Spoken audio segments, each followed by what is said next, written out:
코로나 사태로 혼란에 빠진 우리 경제, 21대 국회 당선인을 만나 해법을 들어봅니다. 오늘 주인공은 금융투자협회 출신으로 자본시장 제도 개선의 전도사로 뛰고 있는 김병욱 의원을 만나볼 텐데요. 보도에 유주한 기자입니다. 공매도 시장으로 가면 개미들은 1%도 시장 점유율을 차지하지 못해요.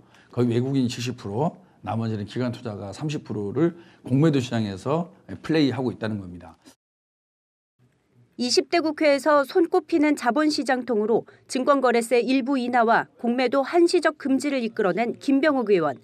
재선에 성공한 21대 국회에서도 증권 관련 세제와 제도 개선을 위해 적극적인 활동을 약속했습니다.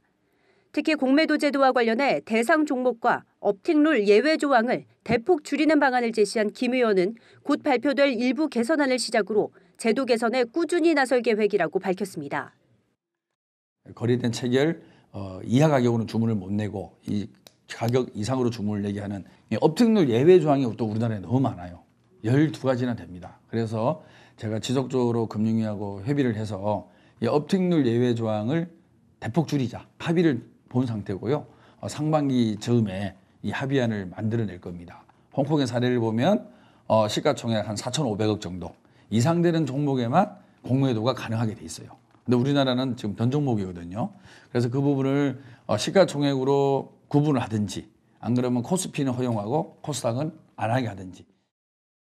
또 내년도 3억 원으로 낮아질 예정인 개인 대주주 요건을 현행 10억 원으로 유지하고 펀드나 주식 투자에 있어서 손실과 이익을 함께 따져 세금을 매기게 하는 등 21대 국회가 증권 관련 세제를 손봐야 한다고 소리 높였습니다.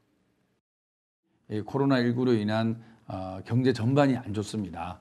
특히 실물 경제를 뒷받침하는 금융시장이 불안했을 때는 실물 경제 회복에 한계가 있을 수밖에 없거든요.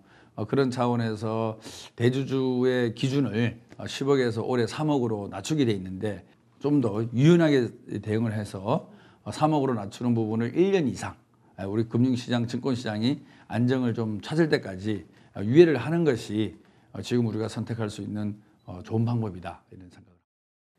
국민 노후 생활을 위한 연금제도 개선 역시 김 의원의 주요 관심사 중 하나입니다.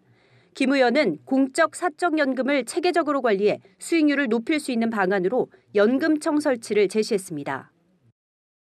지금 소득 대체율이 35%밖에 안 됩니다. 그래서 상당히 낮은 수준인데 이거를 커버해 나가기 위해서는 퇴직연금과 개인연금 같은 상품이 수익률을 어느 정도 내줘야 되는데 그런 수익률도 내주면서 안정성을 함께 추구할 수 있는 것을 범정부적으로 좀 깊이 있게 논의를 해야 되지 않느냐. 그래서 연금청과 같은 정부 중심의 컨트롤 타워가 필요하고 김 의원은 또 가입자의 특별한 운용 지시 없이도 적절한 금융투자 상품에 자동 투자되도록 하는 디폴트 옵션을 도입해 연 1, 2%대에 머물고 있는 퇴직연금 수익률을 높여야 한다고도 주장했습니다. 한국경제TV 유주환입니다.